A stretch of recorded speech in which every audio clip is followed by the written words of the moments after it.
दोस्तों हमारे चैनल दर्पण ज्ञान सागर में आप सभी का स्वागत है। मित्रों, एक बार माता पार्वती भगवान शिव से कहती हैं, प्रभु आज मेरी बहुत इच्छा है कि मुझे ऐसे राजा की कहानी सुनाओ जो पृथ्वी लोक पर न्याय के लिए जाना जाता हो। फिर भगवान शिव कहते हैं, पार्वती आज मैं तुम्हें ऐसे न्यायकारी राजा की कहानी सुनाऊंगा जिसका नाम युगों युगों तक लिया जाता रहेगा और इस कहानी से तुम्हें 3 ज्ञान की बातें भी प्राप्त होगी। पहली बात, नवग्रहों में हुआ भयंकर झगड़ा आखिर बड़ा कौन। दूसरी बात, जब किस्मत साथ ना दे तो क्या करें। तीसरी बात, किन परिस्थितियों में रोटी भी नसीब नहीं होती। इसलिए जो कहानी मैं सुनाने जा रहा हूँ, इस कहानी को पूरा और मन से सुनना, क्योंकि आधी अधूरी कहानी सुनने से हमेशा आधा अधूरा ही ज्ञान प्राप्त होता है जो जीवन में कभी काम नहीं आता। फिर माता पार्वती कहती हैं, प्रभु ठीक है, आप कहानी शुरू कीजिए। आप जब तक कहानी सुनाएंगे मैं पूरे मन से और पूरा सुनूंगी। तो मित्रों, कहानी शुरू करने से पहले मेरा आप सभी से अनुरोध है कि आप हमारी कहानी में खो जाएं। उससे पहले हमारे चैनल को सब्सक्राइब करके बेल आइकन अवश्य दबा लें, जिससे हमारी हर वीडियो का नोटिफिकेशन सबसे पहले आप तक पहुंच सके और आप हमारी हर वीडियो से प्राप्त ज्ञान का अपने जीवन में लाभ उठा सकें। तो आइए कहानी शुरू करते हैं। भगवान शिव कहते हैं, पार्वती जो भी इस कथा को स्वयं पढ़ता है या किसी के द्वारा श्रवण करता है उसके सभी संकट दूर हो जाते हैं और संसार के सभी सुखों को प्राप्त करता है। प्राचीन समय की बात है, सूर्य चंद्रमा मंगल बुध बृहस्पति शुक्र शनि राहु और केतु, फिर इनमें परस्पर वाद विवाद होने लगा कि हम लोगों में सबसे बड़ा और सबसे श्रेष्ठ कौन है। सभी अपने आप को बड़ा मान रहे थे, कोई भी अपने आप को छोटा कहा जाना पसंद नहीं कर रहा था। वहीं बहुत देर तक तर्क वितर्क होने के बाद भी जब कोई निर्णय नहीं हुआ तो सभी ग्रह आपस में उलझते हुए अपने विषय के प्रति गंभीर हुए और देवराज इंद्र के पास जा पहुँचे और बोले, हे इंद्र, आप सब देवों के देव हैं, हम सभी ग्रहों में मतभेद पैदा हो गया है, हम में से कौन बड़ा है और कौन छोटा, आप इस बात का फैसला कीजिए। भगवान शिव कहते हैं, पार्वती फिर राजा इंद्र जो थे सारी बातें सुनकर के तुरंत समझ गए। फिर वे बात टालने की कोशिश करते हुए बोले, मुझ में इतना सामर्थ्य तो नहीं है जो आपके छोटे और बड़े होने का निर्णय करूं। मैं अपने मुंह से कुछ नहीं कह सकता, हाँ एक उपाय बता सकता हूँ। वहीं सभी ग्रह कहने लगे, ठीक है आप उपाय बताओ। फिर राजा इंद्र कहने लगे, इस समय भूलोक में उज्जैन नगरी के राजा विक्रमादित्य सबसे पहले अच्छा और न्याय करने वाला है, अतः आप सभी उनके पास जाओ। मैं आपका न्याय करने में असमर्थ हूँ, मगर मुझे पूरा विश्वास है कि राजा विक्रमादित्य आपका न्याय अवश्य करेंगे। भगवान शिव कहते हैं, पार्वती वहीं देवराज इंद्र के इन वचनों को सुनकर के सभी ग्रह पृथ्वी लोक पर राजा विक्रमादित्य के दरबार में जा पहुँचे और अपनी समस्या से उन्हें अवगत करा दिया। वहीं राजा विक्रमादित्य सभी ग्रहों की बात सुनकर के अत्यंत चिंतित हो गए और तुरंत उन्हें कोई जवाब नहीं सूझा, इसलिए वो शांत रहे और मन ही मन में सोच रहे थे कि ये सभी ग्रह हैं, मैं किसे छोटा कहूँ और किसे बड़ा कहूँ। जिसे छोटा कहूँगा वही रूठ जाएगा, मगर न्याय के लिए जब ये मेरे पास आए हैं तो मुझे न्याय तो करना ही है। अब मैं न्याय करूं तो किस प्रकार करूं। वहीं शांत चित्त से विचार करने के बाद में राजा विक्रमादित्य को एक उपाय सूझा और उसके बाद में राजा ने स्वर्ण चांदी कांसी पीतल सीसा रांगा जस्ता अभ्रक और लोहा 9 धातुओं के 9 सिंहासन बनवाए और उन सभी आसनों को अपनी राजसभा में क्रम से विधिपूर्वक, जैसे सोने का सिंहासन सबसे आगे और लोहे का सबसे पीछे रखवा दिया। इसके बाद राजा विक्रमादित्य ने राज ज्योतिषी को बुलवाकर आदेश दिया कि ज्योतिष ग्रंथों में जिस क्रम में ग्रहों का स्थान है उसी क्रम के ग्रहों के आसन ग्रहण करने की प्रार्थना की जाए।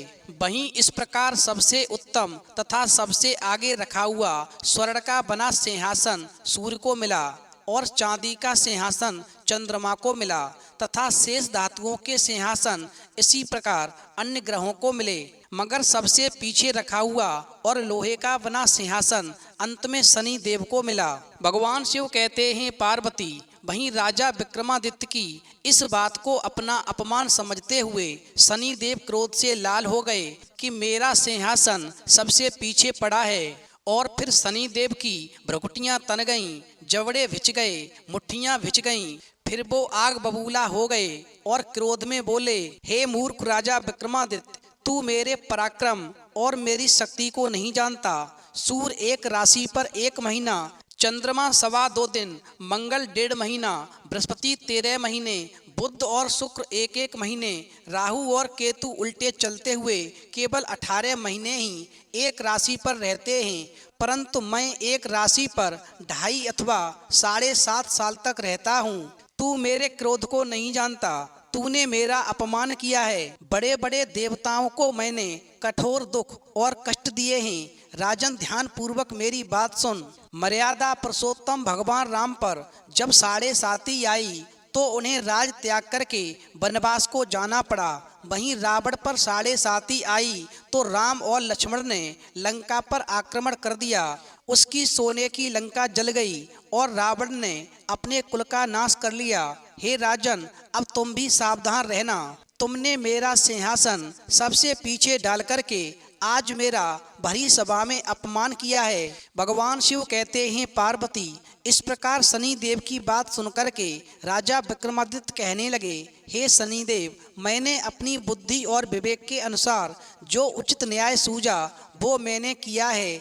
अब जो होगा वो भी देखा जाएगा। मैं आपकी धमकी से डरता नहीं। जैसा मेरे भाग्य में होगा वो तो भोगना ही पड़ेगा, चाहे अच्छा हो अथवा बुरा हो। वहीं राजा का न्याय सुनकर के सभी ग्रह तो वहां से खुशी खुशी चले गए, मगर शनिदेव क्रोध में भरे हुए नाराज होकर वहां से गए। समय धीरे धीरे गुजरता गया। कुछ समय तो ऐसे ही बीत गया, मगर कुछ समय के बाद में राजा विक्रमादित्य पर शनि ग्रह की 7.5 का प्रवेश हुआ तो शनिदेव ने अपना प्रभाव दिखाना शुरू कर दिया। वहीं शनिदेव एक दिन घोड़ों के व्यापारी का रूप धारण करके अनेक सुंदर घोड़े साथ लेकर के राजा विक्रमादित्य की राजधानी उज्जैन में जा पहुँचे। वहीं राजा विक्रमादित्य ने जब घोड़े के सौदागर के आने की बात सुनी तो उन्होंने अपने अश्वपाल से कहा, तुम जाओ सुंदर और शक्तिशाली घोड़े खरीद कर ले आओ। भगवान शिव कहते हैं पार्वती, घोड़े बेहद सुंदर और शक्तिशाली थे। अश्वपाल उनके दाम सुनकर चौंक पड़ा। उसे गहरा आश्चर्य हुआ, परंतु अश्वपाल ने तुरंत राजा विक्रमादित्य को खबर दी। वहीं अश्वपाल के कहने पर राजा ने घोड़ों को देखा और एक अच्छा घोड़ा देख करके उस पर सवारी करने के लिए चढ़ गया। वहीं राजा के घोड़े पर चढ़ते ही घोड़ा इतनी तीव्र गति से दौड़ा कि दौड़ते दौड़ते एक घने जंगल में पहुंच गया तथा राजा विक्रमादित्य को अपनी पीठ से पृथ्वी पर गिरा करके अदृश्य हो गया। वहीं राजा विक्रमादित्य जो था बियाबान जंगल में भूखा प्यासा इधर उधर भटकने लगा। वहीं राजा के हाल बेहाल हो गए। फिर भटकते भटकते बहुत देर के बाद में राजा ने एक ग्वाले को देखा। वहीं ग्वाले से निवेदन करने पर ग्वाले ने प्यास से व्याकुल राजा को पानी पिलाया और एक नगर का रास्ता भी दिखाया। वहीं राजा की उंगली में एक अंगूठी थी। राजा ने उस ग्वाले को एक अंगूठी दी और कहा, तुमने मुझे पानी पिलाया है और आगे जाने का एक रास्ता दिखाया है, इसलिए मैं तुम्हें एक अंगूठी भेंट करता हूँ। भगवान शिव कहते हैं पार्वती, जिस समय पर शनि देव की नजर राजा विक्रमादित्य के ऊपर टेढ़ी हुई, फिर तो राजा की बर्बादी शुरू हो गई। फिर राजा उस ग्वाले को अंगूठी देकर के और आगे शहर की ओर चल पड़ा। वहीं राजा विक्रमादित्य जो था एक नगर में पहुंच कर के एक सेठ की दुकान पर जाकर बैठ गया और राजा ने उस सेठ को खुद को उज्जैन का निवासी और अपना नाम बीका बताया। वहीं साहूकार ने राजा को उच्च घराने का समझ करके बड़े प्यार से पानी पिलाया। भगवान शिव कहते हैं पार्वती, वहीं भाग्यवश उस दिन साहूकार की बिक्री रोजाना की अपेक्षा अधिक हुई। तो सेठ जो था राजा को भाग्यवान मान करके अपने साथ अपने घर ले गया और उसे प्यार से भोजन कराया। वहीं भोजन करते वक्त राजा विक्रमादित्य ने एक अद्भुत बात देखी कि एक हार एक खूंटी पर लटक रहा था और वो खूंटी जो थी उस हार को निगल रही थी। वहीं इस अद्भुत दृश्य को देख करके राजा विक्रमादित्य के पैरों के नीचे की जमीन खिसकने लगी, क्योंकि ऐसा नजारा राजा विक्रमादित्य ने पहले कभी नहीं देखा था। लेकिन ऐसा देख करके राजा चुप रहे। वहीं भोजन करने के बाद में जब साहूकार खूंटी पर से हार उतारने के लिए गया तो खूंटी पर उसे हार नहीं मिला। वहीं उसने सोचा कि इस बीका के अलावा कोई और व्यक्ति उस कमरे में नहीं आया, अतः हार की चोरी इसी व्यक्ति ने की है। फिर तो सेठ ने उस विक्रमादित्य पर चोरी का आरोप लगाते हुए हार लौटाने को कहा, पर राजा ने अपनी सफाई देते हुए कहा कि हे सेठ, मैंने आपका हार नहीं चुराया, मैंने आपका हार खूंटी को निगलते हुए देखा है। आपका हार ये खूंटी निगल गई। भगवान शिव कहते हैं पार्वती। वहीं सेठ कहने लगा कि खूंटी हार नहीं निगल सकती, भला बेजान चीजें भी कभी किसी चीज को निगल सकती हैं। इस पर विवाद बढ़ता गया और फिर सेठ जो था उस राजा विक्रमादित्य को उस नगर के राजा के पास ले गया और सारी बात कह सुनाई।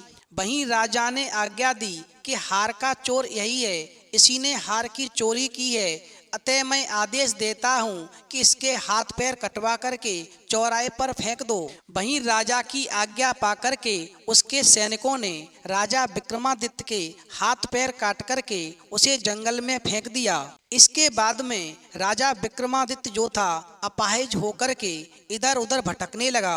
वहीं बेचारे राजा की हालत ऐसी हो गई कि किसी ने रोटी का टुकड़ा मुंह में डाल दिया तो खा लिया, अन्यथा यूं ही भूखा प्यासा पड़ा रहा, रोटी भी नसीब नहीं हो रही थी। वहीं कई दिनों से भूख से तड़पता हुआ राजा विक्रमादित्य घायल अवस्था में एक चौराहे पर पड़ा हुआ था और उसी समय एक तेली तेल लेकर के उसी रास्ता से होकर गुजर रहा था। वहीं उस तेली की नजर राजा विक्रमादित्य के ऊपर पड़ी तो उसने क्या देखा कि इस व्यक्ति के शरीर पर इतने घाव हैं कि मक्खियां लग रही हैं। और इस प्रकार उस तेली को राजा विक्रमादित्य पर दया आई और उसने थोड़ा तेल राजा के घावों पर लगाने के लिए दे दिया और फिर वो तेली तेल का व्यापार करने के लिए वहां से आगे निकल गया।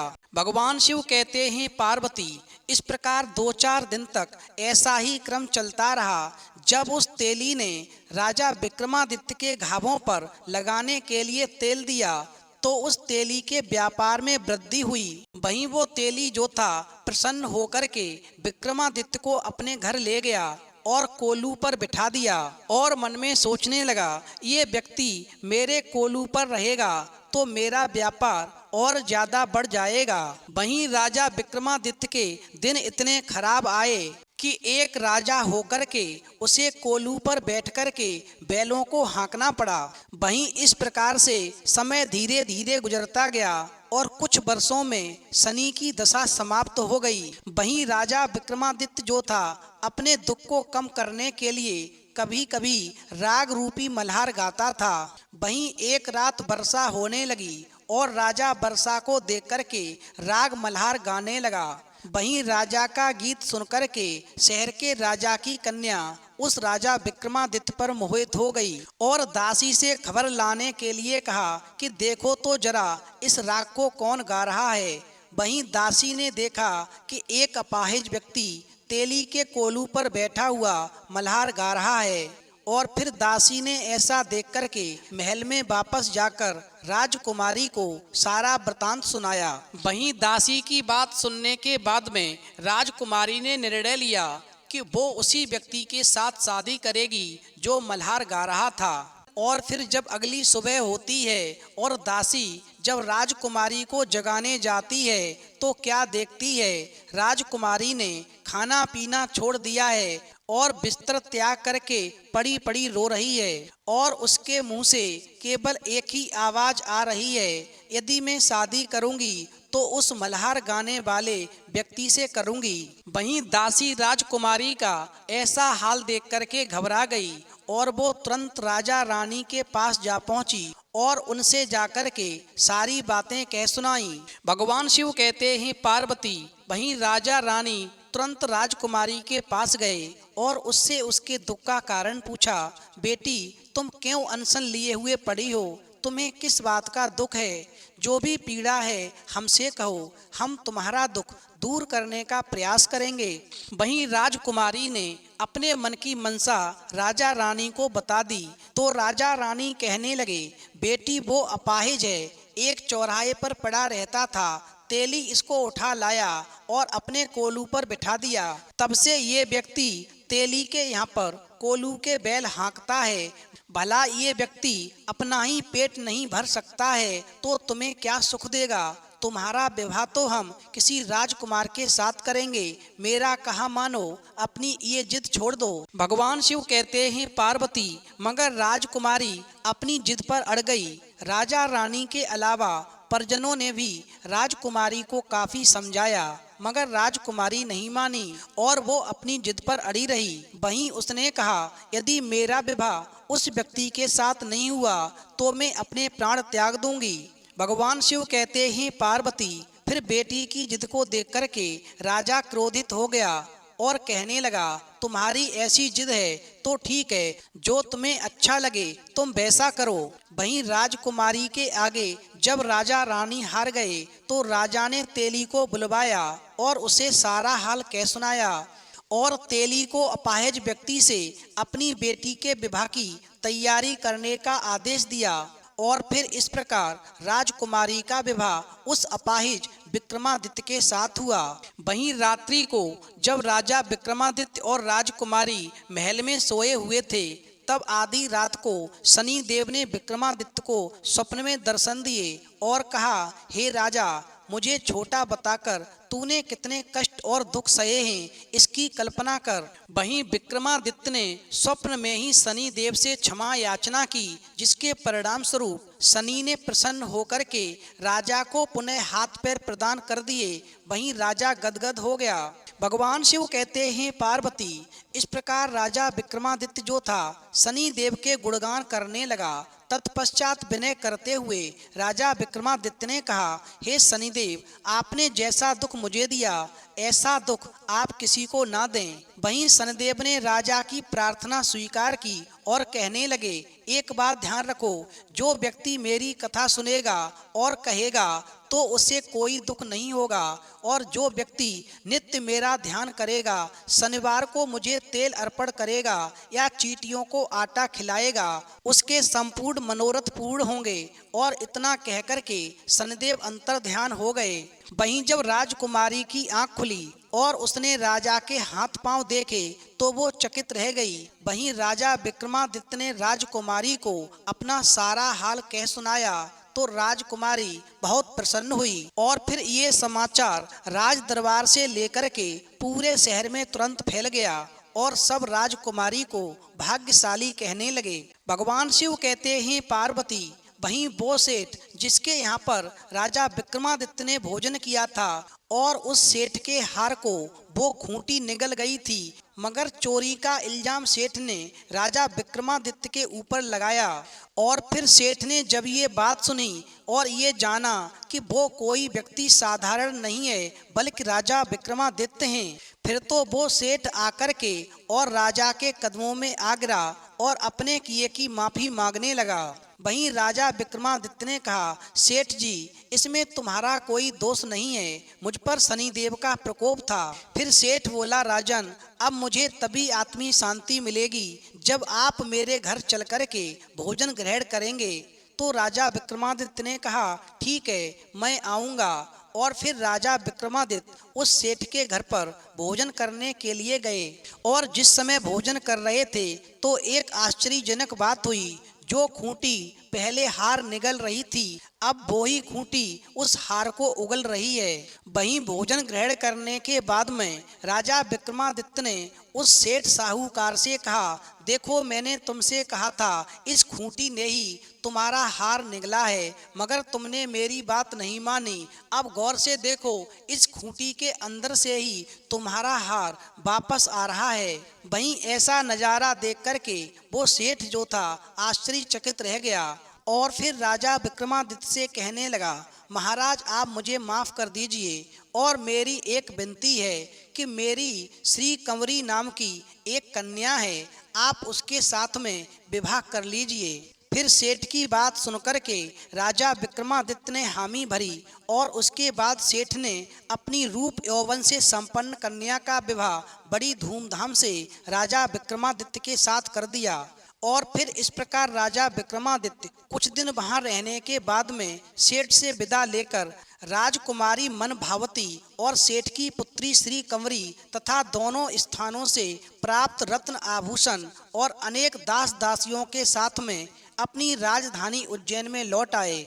वहीं राजा विक्रमादित्य के वापस राजमहल में आने की खुशी में सारे राज्य में खुशियां मनाई गईं। फिर राजा विक्रमादित्य ने अपने राज्य में ढिंढोरा पिटवा दिया कि संपूर्ण ग्रहों में शनिदेव श्रेष्ठ और बड़े हैं, मैंने उन्हें छोटा कहा, इसलिए मुझे इतने दिन कष्ट उठाने पड़े।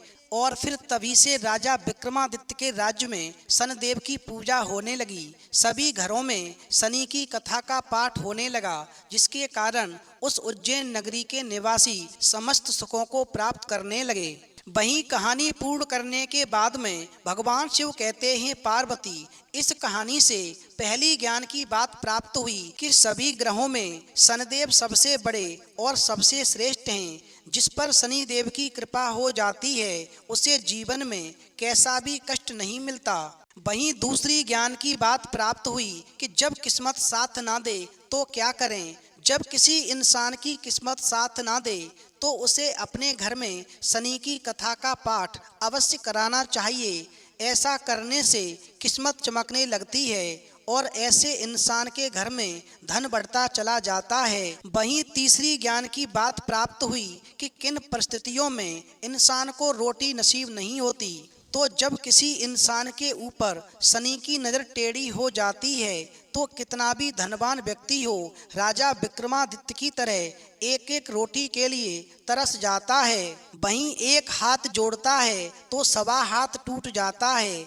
इसलिए ओम सम शनिश्चराय नमः मंत्र का जाप करना चाहिए और शनिवार के दिन शनि देव पर जाकर के तेल चढ़ाना चाहिए। साथ ही चींटियों को आटा खिलाना चाहिए। ऐसा करने से कभी घर में अन्न धन की कमी नहीं होती।